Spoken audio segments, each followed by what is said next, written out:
Crees conocer una historia, pero solo sabes cómo termina. Para llegar al núcleo de la historia, tienes que volver al principio.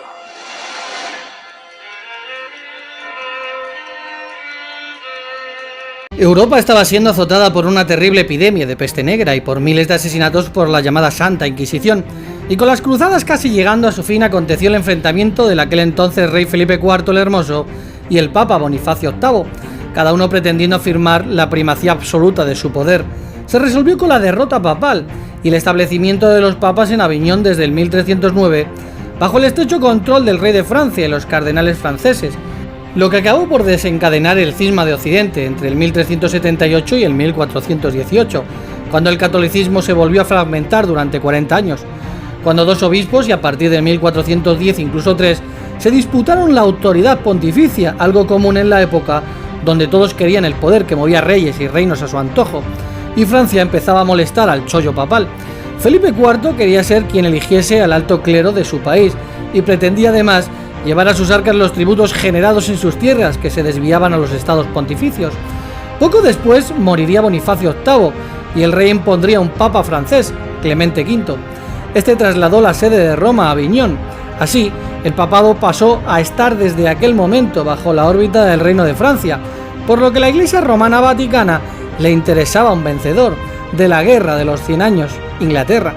En el año 1337 al 1453 se produjo la Guerra de los 100 años entre Francia e Inglaterra, donde católico mató a católico. El principal motivo de esta guerra, que realmente duró 116 años, fue la posesión de los territorios franceses, por lo que otra vez el egoísmo humano provocó la muerte de miles de personas que fueron víctimas de seguir a sus líderes humanos de creencias católicas.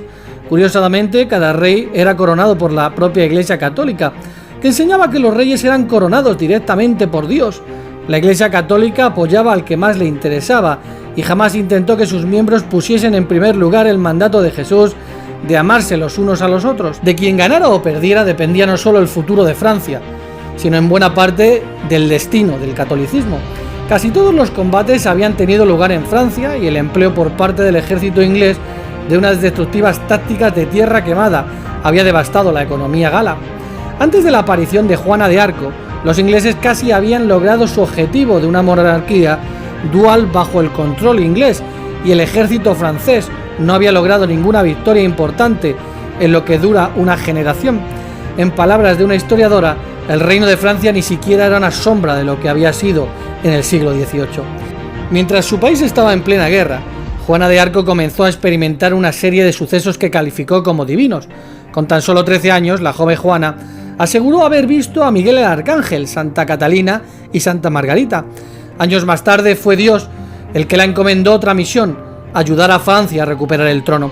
En 1429, Juana de Arco, bajo las órdenes divinas, dirigió el ejército de más de 5.000 hombres que le confió el heredero francés de la victoria en Orleans.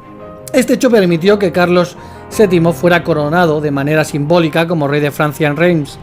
Gracias a la victoria comandada por Juana de Arco, Francia comenzó a aventajar a Inglaterra. Poco a poco fue recuperando territorios hasta que finalmente reconquistó Francia, aunque eso no lo vería Juana de Arco. Carlos VII conservó la legitimidad como rey de Francia a pesar de la coronación de un rival, un niño que ese día cumplía 10 años, Enrique VI, en la Catedral de Notre Dame, en París, el 16 de diciembre del año 1431. Otra vez la Iglesia buscando sus ventajas políticas. Antes de que Inglaterra pudiera reconstruir el poderío militar y su temida fuerza de arqueros, muy diezmados en 1429, perdieron su alianza con Borgoña, con la firma del Tratado de Arras en 1435. El duque de Bedford murió ese mismo año y Enrique VI se convirtió en el rey más joven de la historia de Inglaterra en gobernar sin un regente. Su débil liderazgo fue proclamado el factor decisivo en el final de tan prolongado conflicto en Francia. Una historiadora sostiene que el uso agresivo de la artillería y los asaltos frontales que había empleado Juana de Arco influyeron en las tácticas francesas en el resto de la guerra. En cierta ocasión, Juana de Arco pidió a Carlos VII que convocase a los notarios de la corte para que dieran fe de lo que iba a suceder y dijo: «Señor, ¿me prometéis darme lo que os pida?». El rey respondió: «Pide, Juana, gentil rey, quisiera tener vuestro palacio y vuestro reino».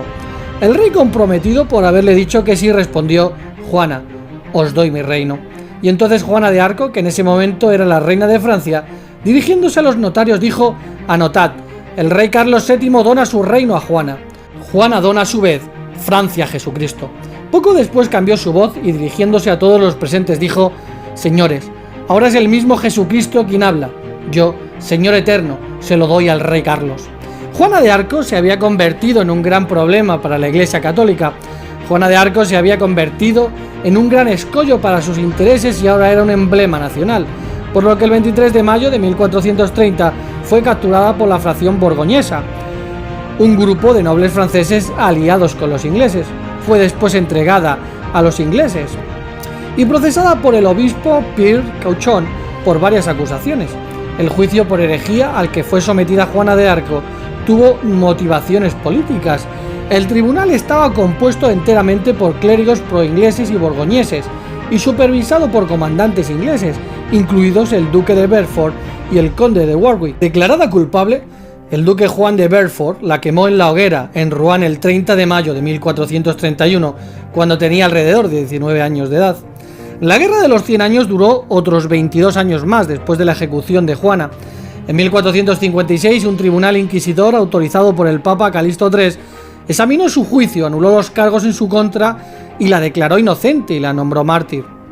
En el siglo XVI la convirtieron en símbolo de la Iglesia Católica y en 1803 fue declarada símbolo nacional de Francia por decisión de Napoleón Bonaparte. Fue beatificada en 1909 y canonizada en 1920, por lo que nos volvemos a encontrar un episodio vergonzoso de la Iglesia Católica Romana, de poder, corrupción y asesinatos, donde una adolescente de 19 años fue quemada por esta iglesia sanguinaria y sin escrúpulos. Jamás intentaron parar la guerra de los 100 años entre católicos, pues sus intereses estaban con el bienestar de Inglaterra y la caída de Francia, que quería manejar la Santa Sede a su antojo. La aparición de Juana de Arco se convirtió en un problema y la Iglesia Católica la quemó viva con tan solo 19 años. Juana de Arco aseguró ser dirigida por Dios. Según ella, el Señor Eterno había puesto al rey de Francia en el trono. La Iglesia la llamó hereje y la quemó. Con el paso de los siglos, la Inglaterra católica se separó de la Iglesia y Francia cada vez ganó más poder, por lo que el Vaticano hizo lo que siempre hizo con los reyes de la tierra. En calidad de gran ramera, reconoció a Francia que su heroína realmente era una enviada de Dios. La hicieron santa y la canonizaron. Otra ocasión más, donde se demuestra que depende de quién se siente en el trono papal, y dependiendo del interés político de la época, la nueva luz se les hace más clara, cambiando de golpe sus doctrinas, quemada por un papa infalible, santificada por otro.